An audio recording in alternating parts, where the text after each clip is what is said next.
Bienvenidos a la serie La Tierra Prometida. El día de hoy vamos a estar hablando específicamente de Hebrón, otro de los reinados que conquistaron el pueblo de Israel bajo el liderazgo de Josué. Y esta serie la estamos tratando específicamente en el libro de Josué capítulo 12, verso 1 en adelante. Y específicamente del que vamos a hablar hoy, que es Hebrón, está en Josué capítulo 12, verso 10. También está escrita en Josué capítulo 10, verso 36 y 37. Y específicamente hablaremos de la ciudad y no del rey. Aunque sí aparece el nombre del rey, en este caso no nos basaremos en el nombre del rey porque el significado es un poquito vago y no encontramos mayores definiciones de su nombre. Siempre haciendo ciertas conjugaciones con el hebreo, sí hay un significado, pero es muy vago. Entonces nos vamos a dedicar específicamente a el nombre de la ciudad. Seré breve con respecto a la historia de ella y la escritura bíblica habla desde mucho tiempo atrás, tiempo antes de la conquista de esta ciudad. Específicamente en el tiempo de Abraham ya existía esta ciudad. De hecho, Génesis capítulo 13, verso 18 habla que está en Hebrón y edificó allí un altar. ¿Se recuerda cuando Abraham y Lot se separa? Uno se va a un lado y Abraham se va hacia el otro lado. Dice la escritura aquí en Génesis 13, 18 que él llega a Hebrón y allí edifica un altar al Señor. Aquí enterró a Abraham a su esposa Sara o Sarai, según Génesis 23, 2, Génesis 23, 19. Desde este lugar mandan a José cuando es vendido. Y bueno, esa es bastante historia que tendríamos que hablar, pero desde este lugar mandan a José cuando él es vendido, según Génesis 37, 14. No era solo un nombre de lugar, sino de que también era un nombre de persona, según Éxodo 6, 18. Y en esta ocasión el significado lo basaremos específicamente en el nombre de la ciudad y no en el nombre de la persona, porque a lo largo de esta serie hay algunos nombres que son de lugares y de personas. Si nos basáramos en el nombre de la persona, de una persona, probablemente la aplicación sería diferente, pero en este caso no, sería del nombre de la ciudad y en sentido negativo, porque estaban dentro de Canaán, un lugar corruptible, un lugar idólatra, un lugar moralmente descompuesto. Entonces no le podríamos dar una aplicación correcta por la ubicación donde estaban estas ciudades. Muy bien. Algo curioso, y esto quiero hacerlo notorio porque este lugar llamado Hebrón era un lugar específicamente de gigantes, donde los gigantes abundaban en ese lugar, y de hecho está descrito en la escritura bíblica en Josué capítulo 14, verso 15, Josué capítulo 15, verso 13, Josué capítulo 21, verso 11 y Jueces 1, 20. Específicamente en este lugar llamado Hebrón abundaban los gigantes. Y por favor tómelo en cuenta porque quiero hablarles un poquito de ello. Esta ciudad se le delegó o la pidió específicamente Caleb. Eso está escrito en Josué capítulo 14, verso 13 y 14. Entonces a esta ciudad se le da a Caleb. Caleb, también hay mucha historia de Caleb porque es el compañero de Josué, el compañero de milicia de Josué. De hecho, Caleb y Josué fueron los únicos que entraron a la tierra prometida de la generación antigua. Entonces a él se le da esta tierra. Hebrón se convierte en un lugar de refugio. Un lugar de refugio, habían varios lugares de refugio, no me recuerdo si eran como 7, pero estos lugares servían para que alguna persona asesinaba a alguien o mataba a alguien por accidente, podía correr rápidamente a estos lugares de refugio antes que lo alcanzara el vengador y lo matara. Entonces, llegando a este lugar podía tener resguardo. Y bueno, hay otras funciones también de los lugares de refugio, pero eso es en simples palabras. Y por último, con respecto a la historia de esta ciudad, Hebrón, el rey David es proclamado como rey en este lugar, Hebrón. Y hay otro poco más de historia, pero queremos no tardarnos demasiado tiempo en la historia de la ciudad, pero sí quisiéramos hacer un contexto de ella. Lo que significa Hebrón es banda, asociación, unión, o también puede significar mezcla. Y es aquí donde quisiera hacer énfasis en ello, porque este lugar era lugar específicamente de gigante. Y por favor, no confundamos la diferencia, y hay una diferencia marcable entre ser una persona alta y ser una persona gigante. Y eso lo podemos ver de una persona alta. La Biblia habla en 1 Samuel, capítulo 9, verso 2. Pero de una persona gigante lo habla Números capítulo 13, verso 33. Hay una diferencia marcada en la escritura entre ser una persona alta y ser una persona gigante. Pero donde específicamente inicia la escritura bíblica a hablar con respecto a gigantes es en Génesis capítulo 6, verso 1 al 4. Y sí quisiera hacer énfasis en esta lectura porque como Hebrón es tierra de gigantes y Hebrón lo que significa es mezcla, podríamos deducir que los gigantes son producto de una mezcla. ¿Pero de qué mezcla? Porque donde empieza la escritura bíblica a hablar de ello es en Génesis capítulo 6, verso 1 al 4. Y este es un conflicto que viene desde hace muchos años, mis queridos hermanos. Pero escuche lo que dice específicamente el verso 2. Dice, al ver los hijos de Dios que las hijas de los hombres eran hermosas, tomaron para sí mujeres escogidas entre todas. Saltémonos al verso 4, pero miren lo que dice. Habían gigantes en la tierra en aquellos días y también después que se llegaron los hijos de Dios a las hijas de los hombres y les engendraron hijos. Estos fueron los hombres valientes que desde la antigüedad alcanzaron renombre. Note acá, note acá, y esto es bien esencial, porque aquí en Génesis capítulo 6, verso 1 al 4, está hablando de dos tipos de mezclas.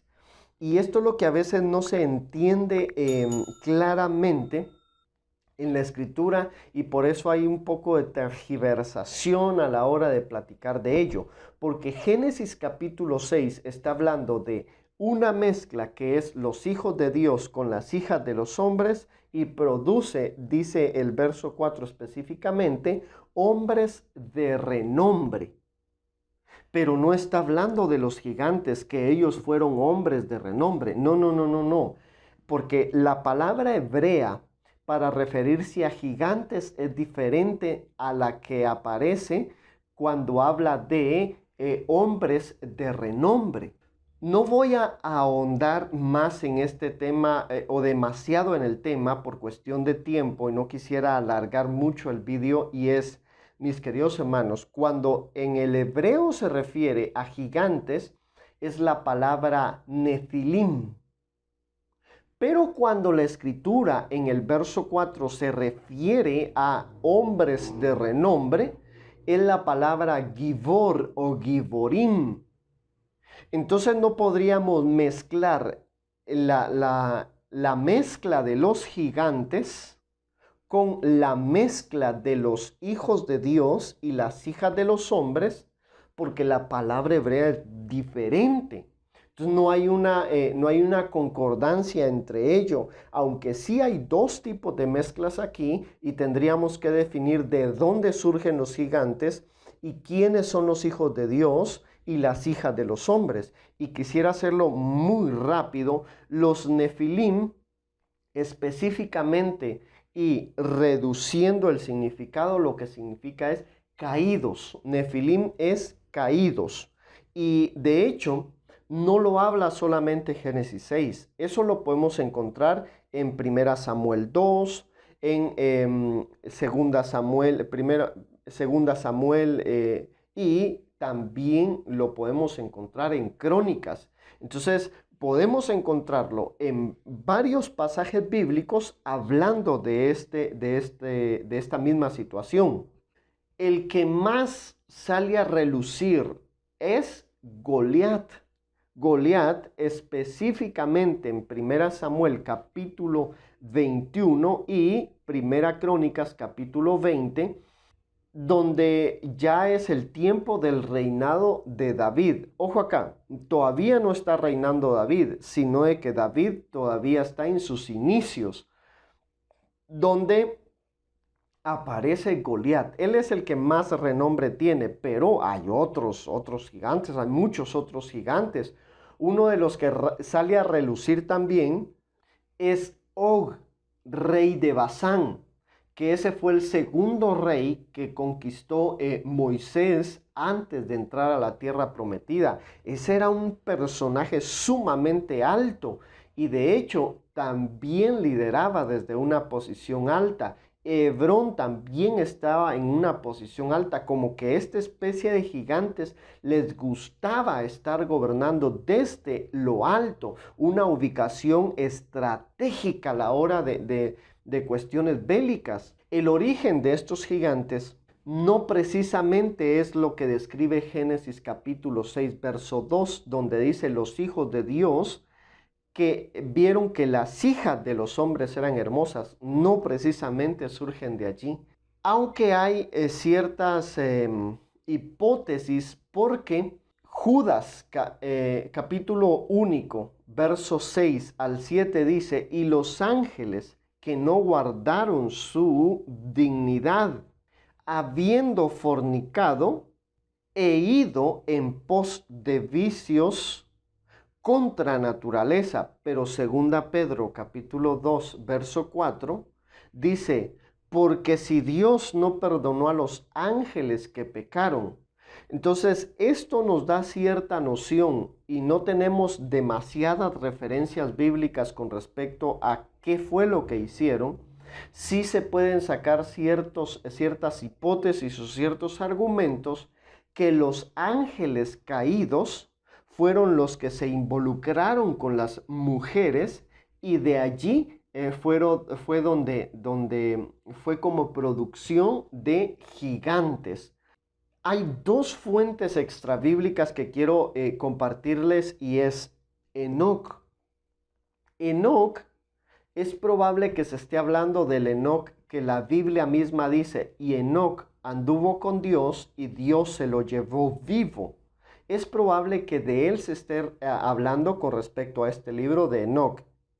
Y específicamente el capítulo 6, verso 1 al 8, específicamente el 2, dice, y los vigilantes hijos del cielo las vieron y las desearon, y se dijeron unos a otros, vayamos y escojamos mujeres dentro de las hijas de los hombres y engendremos hijos. Entonces, Enoc capítulo 6 nos da un poquito más de luz con respecto a este tema. Dice que los ángeles caídos vieron a las hijas de los hombres, las codiciaron y dijeron, vámonos y metámonos con ellas. Pero el verso 6 específicamente del capítulo 6 de Enoc dice, y eran en total 200 los que descendieron sobre la cima del monte que se llama Hermón, el monte Hermón. Hay otra fuente extrabíblica que está en Baruc, capítulo 3, versos 26 al 27, y yo quiero hacer énfasis en esto. Estas dos últimas referencias no son parte del canon bíblico, son fuentes extrabíblicas que podríamos poder revisar para ver qué es lo que hablan también. Y específicamente Baruc 3:26 dice, allí nacieron los gigantes, famosos en la antigüedad, corpulentos y bélicos, verso 27, pero Dios no les eligió ni les mostró el camino del saber. Y dice el 28 específicamente, murieron por falta de prudencia, perecieron por falta de reflexión. Entonces eran personas sumamente corpulentas y bélicas, dice Baruch, pero perecieron, se acabaron, terminaron. Y de esta mezcla no están de acuerdo algunos padres de la iglesia, tales como Filón, Flavio Josefo, Tertuliano, Justino, Clemente de Alejandría, etcétera, etcétera. Pero aquí hay otro tipo de mezcla, que específicamente Génesis capítulo 2 dice, al ver los hijos de Dios que las hijas de los hombres eran hermosas, tomaron para sí mujeres escogidas. Entonces, no podríamos nosotros afirmar que los gigantes salen del verso 2 donde dice que los hijos de Dios vieron a las hijas de los hombres y las tomaron para sí mujeres escogidas, porque algunos dicen de que esto donde habla de los hijos de Dios está hablando de la descendencia de Set, y las hijas de los hombres está hablando del hermano que mató a su propio hermano, y Dios dijo que iba a ir errante por toda la tierra, y a eso se refiere con respecto a las hijas de los hombres, pero los hijos de Dios de la descendencia de Set. Pero de allí, de esa mezcla, aunque sí está clara la mezcla, no se producen los gigantes. No salen como hijos gigantes, sino de que de allí sale la aclaración del verso 4 del capítulo 6 de Génesis, donde dice, habían gigantes en la tierra en aquellos días, y también después que se llegaran los hijos de Dios a las hijas de los hombres. O sea, los gigantes no tienen nada que ver con la relación que hubo entre los hijos de Dios y las hijas de los hombres. Claramente el verso 4 nos dice que antes ya habían y después ya habían. El producto o el resultado que se dio de la mezcla de los hijos de los hombres, de los hijos de Dios con las hijas de los hombres, fueron gente de renombre, que en hebreo sería Gibor o Giborim, pero no Nefilim, que es caídos. No, eso es diferente, y ahí es donde hay un poquito de confusión a la hora de poder explicar este tema. Es claro y obvio que tendríamos que explicar el verso 2 donde dice, vieron los hijos de Dios que las hijas de los hombres eran hermosas. ¿A quién se refiere cuando habla de los hijos de Dios? Y el producto de esta unión fue, como lo dije anteriormente, los Giborim, los hombres de renombre, a quien se refiere con respecto a los hijos de Dios. La pregunta podría ser, ¿será de que se está refiriendo a los hijos de Dios, específicamente a ángeles? Puede ser que sí, puede ser que no, porque específicamente cuando la escritura habla de hijos de Dios no se refiere a personas, sino de que se está refiriendo a ángeles, según un par de textos bíblicos. Por ejemplo, está Génesis 6:2, Job capítulo 38, verso 7, Job capítulo 1, verso 6 y Job capítulo 2, verso 1. En el antiguo tiempo no se refería a la Biblia, hablando de hijos de Dios, a ningún ser humano.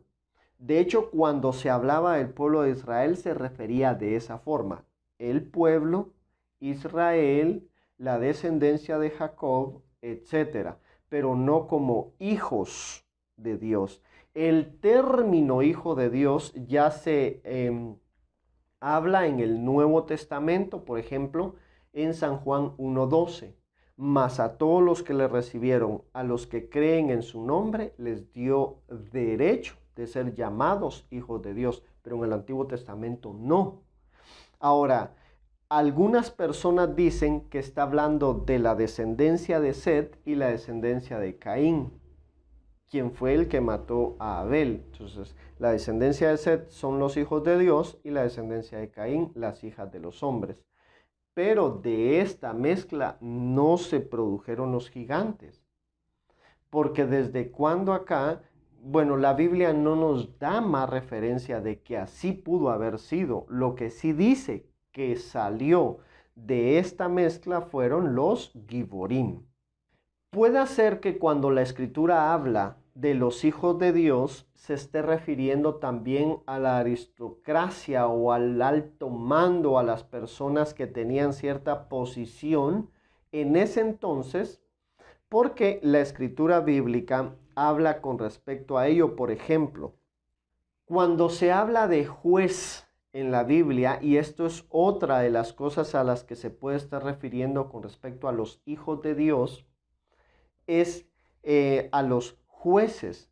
Porque, por ejemplo, en Éxodo capítulo 22, verso 8 dice: entonces el dueño de la casa será llevado ante Dios. Ojo acá, ojo acá. Cuando dice que el dueño de la casa será llevado ante Dios, no está hablando del Dios creador de los cielos y la tierra. Aquí es ante el juez de esa época. Y así podría darles otros textos bíblicos como por ejemplo Salmos 82.1, Salmos 82.6, donde habla la palabra Dios, pero en un sentido de juez. Y específicamente en el 82.1 de Salmos dice: Dios está en la reunión de los dioses. En medio de los dioses juzgará. O sea, no está la primera frase donde dice Dios está en la reunión de los dioses, Dios sí está hablando, Dios del cielo y la tierra, pero donde dice en la reunión de los dioses, no habla de los dioses porque no hay más dioses. No, no, no. Ahí está hablando de jueces. Hay un solo Dios. Pero cuando habla de esto se está refiriendo a juez, a jueces. Entonces, tendríamos nosotros específicamente ver las conclusiones o los contextos de dónde está hablando este tipo de palabras para que haya una mejor comprensión.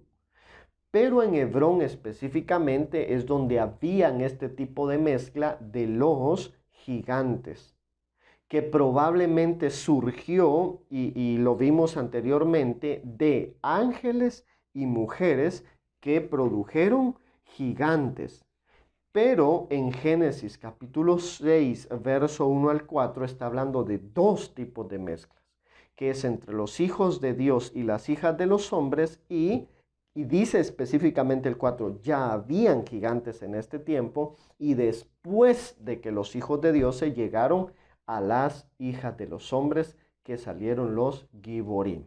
Muy bien, aclarando este punto, y por favor, si hay alguna duda con respecto a ello, déjenos los comentarios, pregunte sin ninguna dificultad y podemos entablar una conversación, porque este tema es sumamente amplio y le menciono de que los padres de la iglesia hablaban de este tema. O sea, son años de discusión de ello, no podemos concluirlo en un par de minutitos, pero es una breve explicación de ello nada más.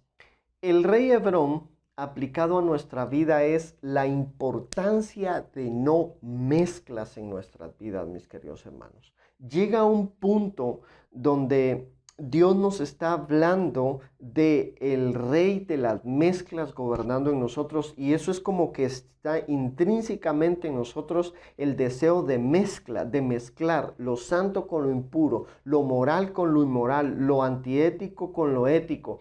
Y realmente Dios nos está hablando a nuestras vidas, hermanos, de ser personas definidas y que no permitamos mezclar lo santo con lo impuro, sino de que haya una definición en nuestras vidas. Y de este tema de mezcla la Biblia lo habla ampliamente. Y de hecho Corintios dice, ¿qué comunión tiene la luz con las tinieblas? ¿Qué comunión tiene Dios con Belial? Y Apocalipsis dice, por cuanto no eres frío ni caliente, te vomitaré de mi boca. O sea, somos o no somos, pero no puede haber en nuestras vidas una mezcla, mis queridos hermanos. De hecho, Levítico 19:19 dice, no harás ayuntar tu ganado con animales de otra especie, porque la mezcla no es buena delante de los ojos de Dios. La mezcla, de hecho, se considera como una infidelidad ante Dios. Esdras 9:2 dice, has tomado mujeres de entre las hijas de ellos para sí y para sus hijos. Y dice, has sido la primera en cometer esta infidelidad. Las mezclas para el Señor se constituye en una infidelidad. Cualquiera que sea, yo no tendría que explicar mayores cosas de ello porque ustedes son personas sumamente inteligentes y pueden deducir qué tipo de mezclas ha habido en nuestras vidas, mis queridos hermanos. Pero la Escritura es clara en decir que para Dios es una infidelidad si hay mezclas en nuestras vidas. ¿Cuál es el peligro de que hayan mezclas en nosotros? Lo dice Salmo 106:35, dice, se mezclaron con las naciones, aprendieron sus costumbres. Y Oseas 7:8 dice, se entremezclan con los paganos y adoptan sus costumbres malas. Entonces, el peligro específico de la mezcla es que tarde o temprano el que anda entre la miel, algo se le pega. Terminaremos adoptando sus propias costumbres, sus propias tradiciones, sus propios hábitos, etcétera, etcétera. Es por eso que Dios dice, no toleren mezclarse, porque tarde o temprano terminaremos actuando o viviendo como la mezcla, como la otra persona, como la otra costumbre, como la otra situación está viviendo. Y Dios dice, no toleren esas mezclas, porque el peligro va a ser que se van a volver ustedes como ellos. La finalización de una mezcla la describe específicamente Deuteronomio capítulo 7, verso 3 al 4, diciendo, porque desviará a tu hijo de en pos de mí, y se desviarán a dioses ajenos. Específicamente lo que va a producir la mezcla es que nos alejemos de Dios. Entonces, no podemos nosotros tolerar ese tipo de situaciones en nuestras vidas. Y llegar a una definición, mis queridos hermanos, o somos o no somos. Pero no podemos vivir mezclado con un poquito de bueno, con un poquito de malo. No podemos hacer eso. Quisiera darle un par de cositas o consejos de cómo evitar las mezclas. Y van a ser solamente 2 consejos. Número 1, tratemos por todos los medios de escuchar a Dios. Para evitar las mezclas, escuchemos a Dios. Y eso lo habla San Juan 10, 27, donde dice, mis ovejas oyen mi voz.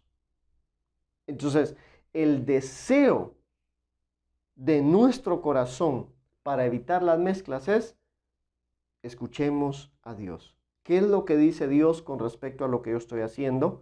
¿Qué es lo que dice Dios con lo que yo estoy pensando? Entonces, escuchemos a Dios.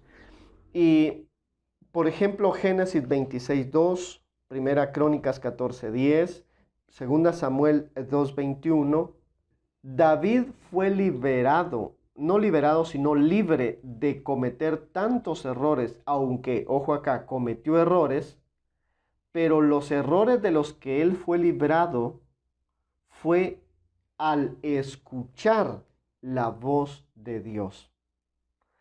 Entonces, nosotros nos vamos a librar, mis queridos hermanos, de tanta mezcla. Tratemos de escuchar a Dios.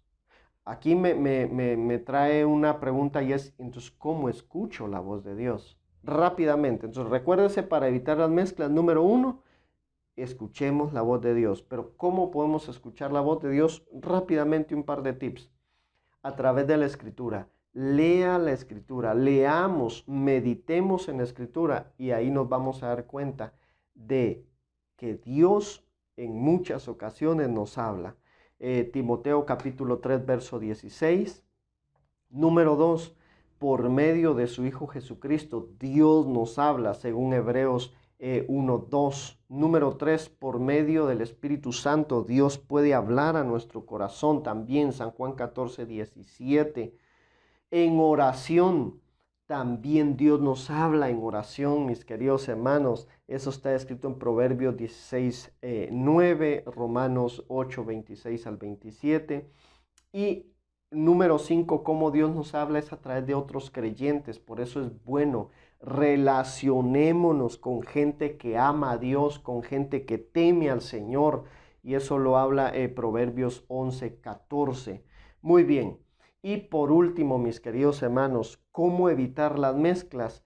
Marque límites. Hay gente que su vallado, su cerco está aportillado y puede entrar cualquier tipo de persona, pero la forma de evitar las mezclas es marque límites. Número uno, escucha a Dios, pero número dos, marque límites. No permita que cualquier cosa, cualquier situación, cualquier hábito, cualquier costumbre, cualquier persona entre a su territorio, entre a su vida. Cuidemos nosotros nuestros límites. De hecho, Proverbios 25:28 dice, como ciudad sin muralla, impuesta y expuesta al peligro, así es quien no sabe dominar sus impulsos.